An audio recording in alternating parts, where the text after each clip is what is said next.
semuanya, perkenalkan nama saya Isdora Vergina Davis, NIM 15119003. Saya mahasiswa semester 3 dari Prodi Kimia Universitas Katolik Widya Mandira Kupang. Pada kesempatan ini saya akan membuat video praktek pembelajaran dengan materi larutan elektrolit dan non-elektrolit. Tujuan dibuatnya pembuatan video ini adalah untuk memenuhi UAS dari mata kuliah PB Kim. Selamat menyaksikan. Selamat pagi anak-anak. Selamat pagi Ibu. Bagaimana kabarnya hari ini? Kabar baik Ibu. Bagaimana dengan Ibu? Ya, Ibu juga kabar baik ya. Baik, sebelum kita memulai pembelajaran, saya meminta satu siswa untuk memimpin kita dalam doa. Marilah kita selalu berdoa. Izinkan saya memimpin doa secara Katolik. Doa mulai. Doa selesai.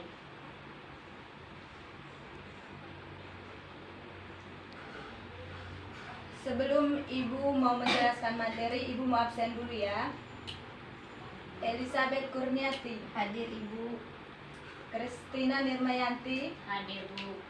Selviana Fotiarti. Hadir Ibu. Oke, semua hadir ya. Ya Ibu. Baik, sekarang hari ini Ibu mau menjelaskan materi tentang daya hantar listrik pelarutan. Ibu mau bertanya, apakah kalian tahu apa yang dimaksud dengan daya hantar listrik larutan? Atau apa-apa saja yang kalian tahu tentang daya hantar listrik larutan? Tentang larutan elektrolit dan non-elektrolit Ibu. Oh iya, baik ya. Tentang larutan elektrolit dan larutan non-elektrolit. Baik, sebelum Ibu menjelaskan, Ibu akan Baik, sebelum Ibu menjelaskan secara terperinci tentang larutan elektrolit dan larutan non-elektrolit, Ibu akan menjelaskan tujuan dari pembelajaran kita hari ini.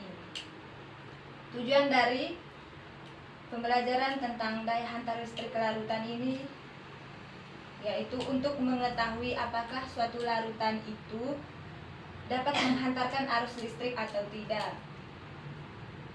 Sudah itu,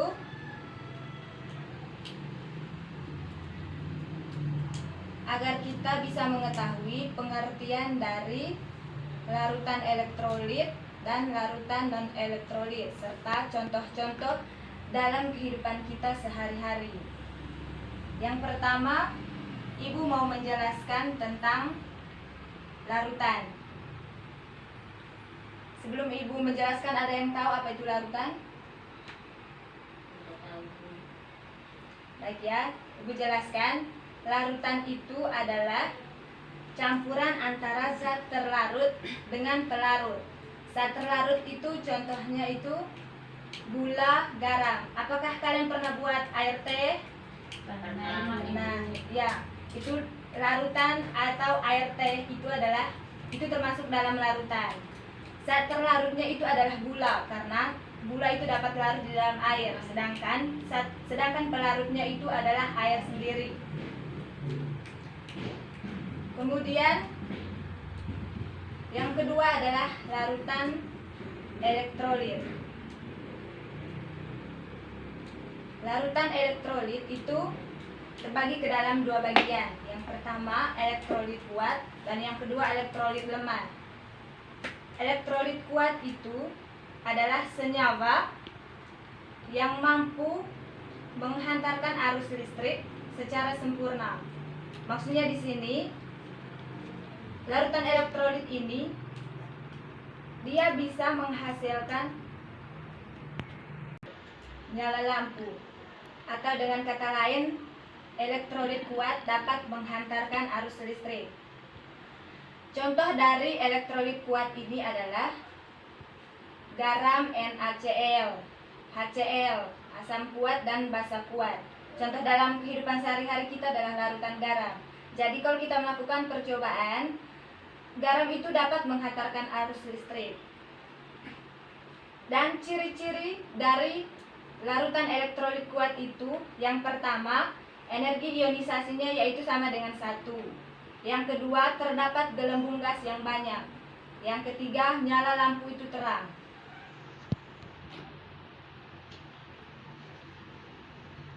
Yang berikut, larutan elektrolit lemah.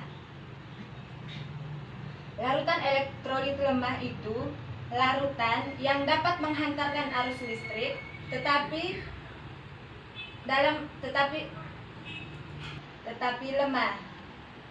Di sini contoh dari larutan elektrolit lemah yaitu asam cuka. Asam cuka kalau kita celup. Ciri khas dari elektrolit lemah ini, yang pertama, energi ionisasinya berkisar antara 0 sampai 0,7. Yang kedua, terdapat gelembung gas tetapi hanya sedikit. Yang ketiga, nyala lampu redup. Berikutnya, larutan non-elektrolit. Larutan non-elektrolit ini adalah larutan yang sama sekali tidak dapat menghantarkan arus listrik. Contohnya dalam kehidupan sehari-hari kita adalah gula. Larutan non-elektrolit, ciri khasnya yang pertama, energi ionisasinya sama dengan 0. Tidak ada gelembung gas dan tidak dapat menghantarkan arus listrik. Baik, dari penjelasan yang Ibu jelaskan tadi, apakah kalian sudah mengerti? Sudah Ibu. Oke ya. Untuk lebih memperjelas lagi materi yang telah Ibu ajarkan kepada kalian, Ibu akan membagikan LKS. Kalian pelajari baik-baik ya. Nanti kita akan melakukan praktek secara bersama-sama. Ini Elizabeth, Nirmayanti. Terima kasih Bu. Baik, apakah kalian telah mempelajari LKS yang telah Ibu berikan? Sudah Ibu. Oke, sekarang kalau kalian sudah mempelajarinya, sekarang kita masuk pada percobaan. Yang pertama, Ibu mau memperkenalkan alat dan bahan yang digunakan dalam percobaan ini. Yang pertama, alat yaitu ada baterai, kabel, 2 elektroda karbon dengan bola lampu. Dan bahan yang digunakan di sini yaitu sukrosa, Aquades, NaCl, dan CH3COOH. Di sini di antara ketiga larutan ini yaitu sukrosa, NaCl, dan CH3COOH, kita akan membuktikan larutan mana saja di antara ketiganya ini yang dapat menghantarkan arus listrik. Aquades ini berfungsi hanya untuk membersihkan elektroda karbon. Yang pertama, kita uji larutan NaCl. Coba celupkan elektroda karbon ke dalam.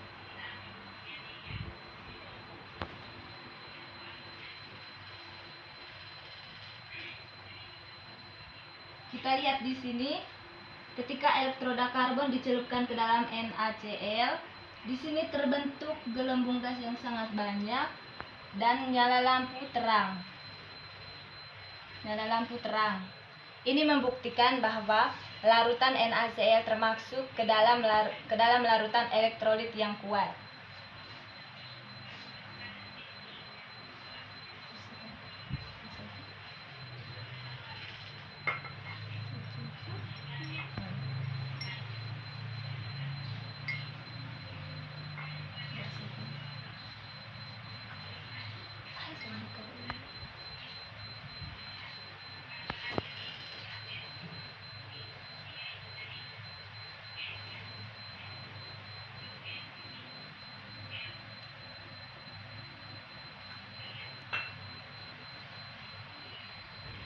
Yang berikut larutan CH3COOH.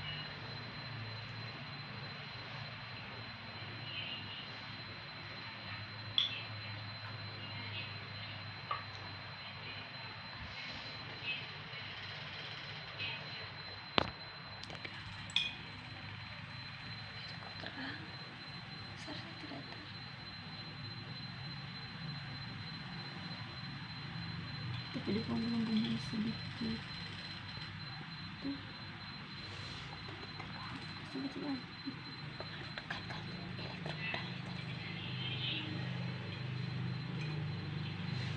Gelembung di larutan CH3COH ini hanya sedikit, dan kita lihat tadi nyala lampunya itu tidak terlalu terang atau redup.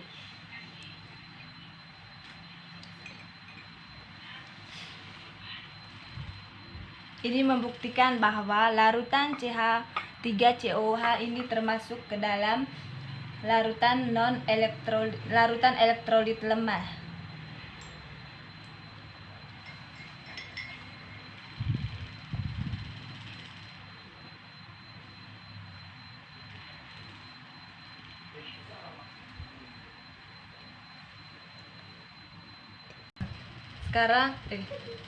Sekarang larutan sukrosa.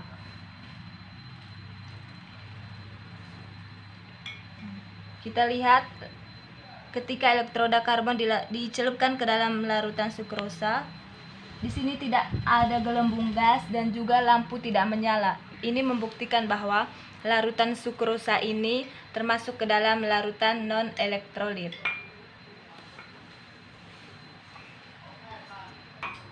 Berdasarkan hasil percobaan yang telah dilakukan, dapat disimpulkan bahwa dari antara ketiga larutan tersebut, kita dapat menyimpulkan bahwa larutan NaCl termasuk ke dalam larutan elektrolit. Karena tadi pada saat melakukan percobaan, ketika kedua elektroda karbon dicelupkan ke dalam larutan NaCl, terdapat gelembung gas yang banyak. Yang kedua, nyala lampu terang. Terus larutan CH3COOH ini termasuk ke dalam larutan non-elektrolit karena berdasarkan percobaan ada gelembung gas tetapi hanya sedikit, dan nyala lampu redup, tidak terang. Sedangkan larutan sukrosa termasuk ke dalam larutan non-elektrolit karena ketika elektroda karbon tadi dicelupkan ke dalam larutan sukrosa, itu nyala lampu tidak ada, sudah itu tidak terdapat gelembung gas. Baik, untuk pembelajaran materi tentang larutan baik untuk kegiatan pembelajaran tentang materi elektrolit dan non elektrolit telah selesai. Semoga pembelajaran ini dapat bermanfaat dan berguna bagi kalian sebagai siswa. Sebelum kita menutup pembelajaran hari ini, saya minta satu orang untuk menutup pembelajaran kita hari ini dengan doa. Marilah kita siap berdoa.